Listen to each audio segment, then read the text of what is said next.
Mohammed Kudus to Chelsea. Latest update of Kudus to Chelsea from West Ham. Welcome back to Chelsea Godfather channel. Please subscribe for regular updates. Guys, let's jump right in. Mohammed Kudus from Ghana. Ghana Black Stars attacking midfielder slash right winger slash false nine slash just all around baller. It all depends on who you ask, because I mean I've been reading Twitter, and everybody's saying, oh, just go and get what's his name, Rogers from Aston Villa. What? Are you all serious? Really? Yeah. Don't get me wrong. I mean, Rogers is a very good player, but we have a lot of Rogers type players. We better Rogers type players than the actual Rogers. We have Palmer, we have Enzo, we even have the kid that we're bringing back from France. Santos. So we have a lot, and I'm sure there's other guys that I haven't even thought about. So we already have what Rogers. Rogers is a very good player. He's a promising and talented attacking mid fielder, but he doesn't give us anything new that we don't already have, right? Kudus, on the other hand, gives us, if we're able to make this deal happen, and that is a big if, because as you're going to find out later, his club is just asking for heaven and earth. But Kudus, profile is a profile that we don't have. That's just the reality. This is a player that can play wide, obviously, right? He can play wide. He can play. He's a left footed attacking midfielder. That's really what he is. But due to his pace and his physicality, you can play him wide, and he will do the job for you at right wing, right? But you can also play him centrally, and I think that's really what intrigues Maresca, is the fact that Kudus, from a sort of half central, half wide right space, right, can provide an additional dimension to his attack that we don't get from Palmer, we don't get from Enzo. Right, this is a player that, again, he's had brute pace, dribbling. His dribbling is crazy. That's like, when I say dribbling, I'm like dribbling on the run is can be frightening, and due to his ball control, it's not just dribbling for Kudus, is his control of the ball while he is dribbling is quite impressive. I mean, I know West Ham fans are probably wondering, is this the same Kudus? But I've been watching Kudus since we didn't get him, and West Ham got him 2 years ago for a measly 38 million pounds. And obviously, we went on ahead and got Palmer, so no regrets, because Palmer's gone from strength to strength to, like, pretty much on his way to possibly Ballon d'Or. So we're not, complaining here. We know what it is as a Chelsea fan. We just try to win everything. That's the reality. And, if we can get the one that also, got away, it's going to cost us, obviously a lot more than 38 million, as you're going to find out later. But if we can get him, it's going to add a different, dimension to a Chelsea attack that we already know next season. Fair play, and thank God we finished fourth this season. But what it means is next season is even going to be, tougher, because all those teams that we managed to somehow outlast and pry open and finish fourth, they're going to make it even harder for us next season. So it's going to be a lot more low blocks, a lot more just defensive walls that we're going to have to pry open.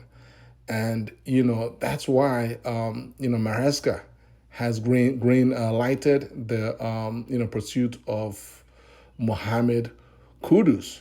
Right now, what does his club want? Well, his club has a release clause that is active for the first 10 days of July in the amount of 85 million pounds, which is just crazy. No, I don't see any club activating that release clause. But who knows? Maybe Man U is desperate. But it's not just to activate the clauses. Does the player want to play for you? And Kudus, I don't know if he's gonna want to play. I mean, well, no, I guess, Man U is still Man U. In fairness to Man U, but that clause is just. I mean, he only scored 5 goals last season, so for 85 million pounds, and as good a player as he is, obviously you guys know that I like this player, but he's not an 85 million pound player. Now, again, based on reports, Chelsea has already made some. They made an I won't say a bid, more like an inquiry, and sort of say, hey, if we throw in this player and some cash, I mean, how far is can we get this deal across the finish line, right? And West Ham rejected that idea. So this is not one that's going to be done I don't see it being done in June, right? Because again, if you're West Ham, you have the 85 million pound clause July, unless you know, which you should know, that the chance of a club activating the 85 million pound clause is very low, right? Right? Again, never say never. But if you feel like, you know what, I mean, I don't see anybody. If you're West Ham, I don't see any club activating this 85 million pound clause in July. Then and you're West Ham and you need cash, and you need money to balance your books. Then you're going to be open to a reasonable transfer fee arrangement. It's not going to be 85. It's going to be something a lot lower than 85 million. So what that number is anybody's guess. For me, a number in the 60 million range, is still quite high for Kudus. But for me, it's a reasonable number, because again, it's not every player that you value them based on the so-called G and A. I mean, we just getting so bogged down with how many goals, how many assists, right? If you use goals and assists to evaluate a player like Xavi Hernandez when he was at Barcelona under Pep, that he won't have almost no value. Meanwhile, he was one of the best central midfielders of all time, for me, that I've ever seen, that just controlled and made things happen.